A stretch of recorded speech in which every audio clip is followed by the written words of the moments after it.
Neste final de semana, uma pesquisa Ipsos, divulgada pelo Estadão, mostrou que a população vive uma descrença generalizada quanto à política brasileira. No levantamento, o presidente Temer aparece em primeiro lugar, com 93% dos entrevistados dizendo que desaprovam o PMDB. 93%.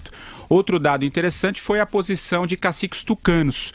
Os senadores Aécio Neves e José Serra, o ex-presidente Fernando Henrique Cardoso e o governador de São Paulo, Geraldo Alckmin, aparecem com índices de desaprovação maiores do que o ex-presidente Lula.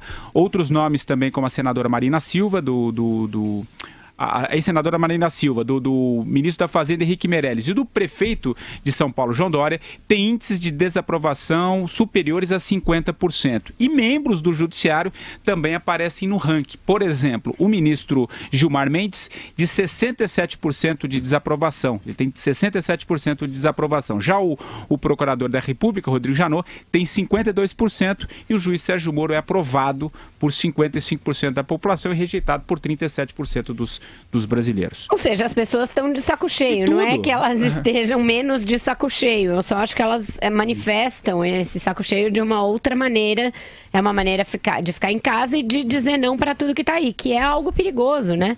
É algo perigoso. Você viu uma eleição nesse fim de semana, em segundo turno no Amazonas, em que 50% das pessoas não votaram de alguma maneira, ou se abstendo, ou votando branco, ou votando nulo. Então, às vésperas de uma eleição que se espera tem aí um viés renovador, um viés de incutir alguma esperança, o que se tem é uma desesperança levada à enésima potência. Há que se discutir aí esses números que para mim parecem bastante complicados.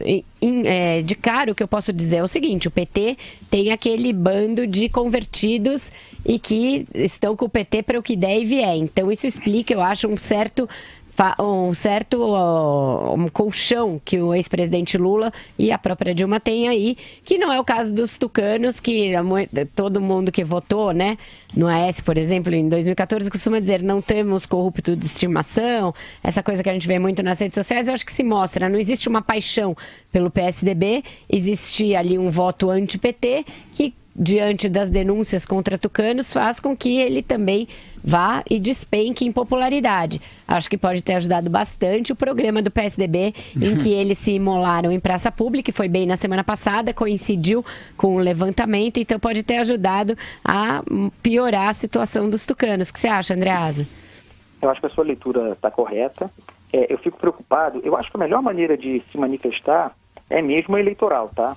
Inclusive exercendo o direito de se abster. Há nisso, porém, o risco, como você mesmo disse, de que um grande nível de abstenção, aquele voto fiel petista, torna o Lula ainda mais perigoso. Isso é um fato. Uma pergunta, porque realmente agora me escapa: o Jair Bolsonaro não foi incluído nessa pesquisa? Foi incluído. Tem lá a sua dose também de insatisfação, não tão alta quanto os demais. Eu vou checar o número dele aqui, também. Pode continuar falando. Porque o ponto central para mim é o fato de o Jair Bolsonaro ser aquele... Primeiro o seguinte, o Jair Bolsonaro, a gente vai falar sobre ele ainda hoje, precisa ser considerado como um jogador real nesse tabuleiro, tá? Não está de brincadeira.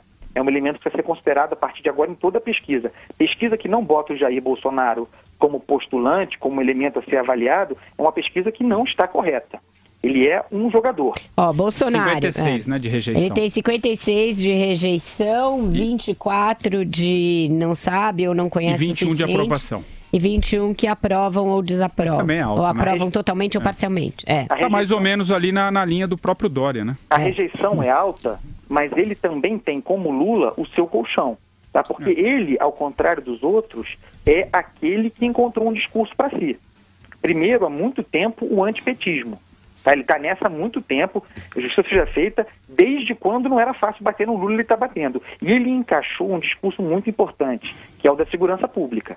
Ele trouxe para si, né? Enquanto o PSDB vai para a televisão defender o parlamentarismo, o Jair Bolsonaro pode até não ter uma proposta concreta, mas ele está falando de segurança pública, de escola militarizada. Ele tem um programa que encaixa com um perfil difusamente conservador do brasileiro.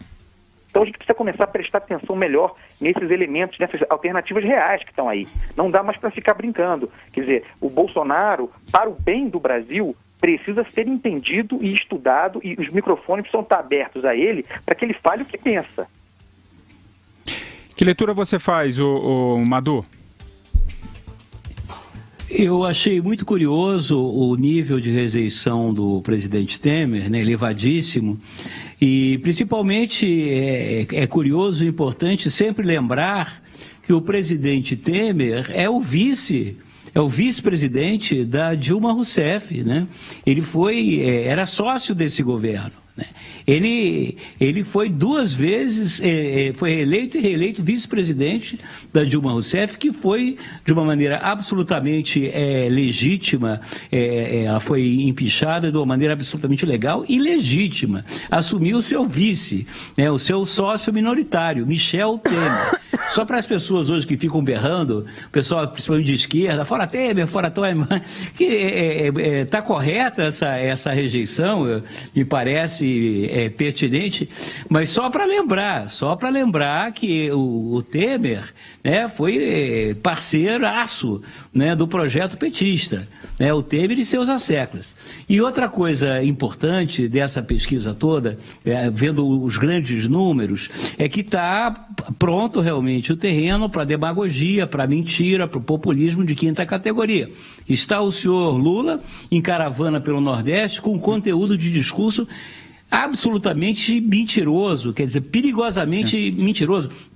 Vindo do Lula, isso não me causa a menor surpresa, é um sujeito absolutamente sem escrúpulos, é um bandido perigoso, um indivíduo de alta periculosidade, é um absurdo estar solto ainda, mas dizendo que a crise aí que está implantada no Brasil foi obra exclusiva do governo do Michel Temer, obra exclusiva desse ano aí de Temer e tal, quando isso é uma grosseiríssima mentira, né? A crise que nós estamos vivenciando começou no 2º governo dele.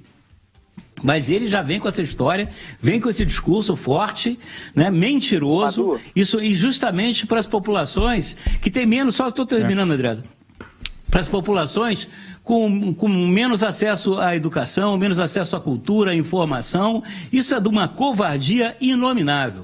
Fala, André. E a gente vai falar do Lula e da caravana no último bloco, mas vai você, Andreasa, rapidamente. O Madureira tem toda a razão na leitura dele, e o que é importante, eu percebo até uma mudança na leitura que o Madureira faz, porque coloca o Lula como um perigo real, como um jogador nesse tabuleiro também. Há pouco tempo, a gente dizia que ele estava dizia-se que ele estava fora do baralho. E eu estou falando aqui há meses que ele é um jogador real, é um perigo real, e aí está.